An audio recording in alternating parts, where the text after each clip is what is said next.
Hello, everyone, and welcome to the last Monday Motivational Minute of 2020, as well as the final episode of the I'm Ready to Feel Better series. I hope you have found these to be helpful. So, I'll start out with a little review for those of you just tuning in. Every year during the winter, I go into a little funk. This year, because of everything that has happened, my seasonal affective disorder hit me early, and because I knew I didn't want to spend the whole season sad and depressed, I had to do something about it. I first started out by finding gratitude. I learned some time ago that it's impossible to feel two opposite emotions at the same time. So, those times I was able to focus on gratitude, I didn't feel the sadness or the depression.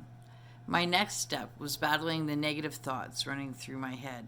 It's a vicious cycle. The worse I felt, the louder the thoughts were, and as the thoughts got louder, the worse I felt.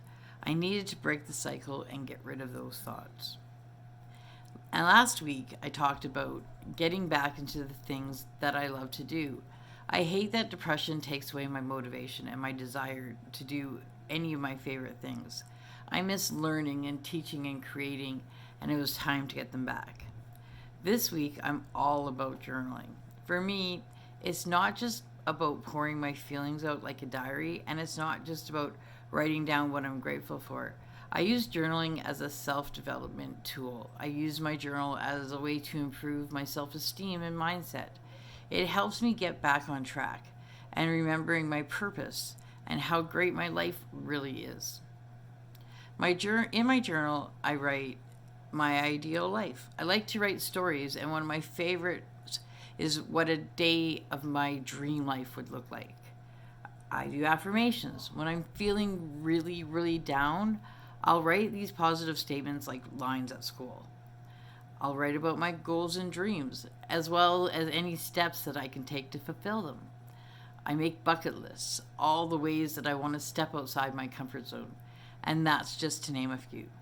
I really enjoy the exercising of writing in my journal because doing these activities makes me feel more in control of my life and my wellness, and it helps to remind me that I'm in charge of the way I feel and that life is what I make it, and I want to make it the best that I can. So I decided that I wanted to do more than just make this video series because, sure, I gave you some ideas on how to feel better, but I don't feel it's enough. That's why I created a 14-day self-care journal. I want you to be able to start this year off right. So if journaling is something you are interested in trying, I've included this very first gift of 2021. Happy Monday, everyone. I will see you in the new year. Love and gratitude. Have a great rest of the year.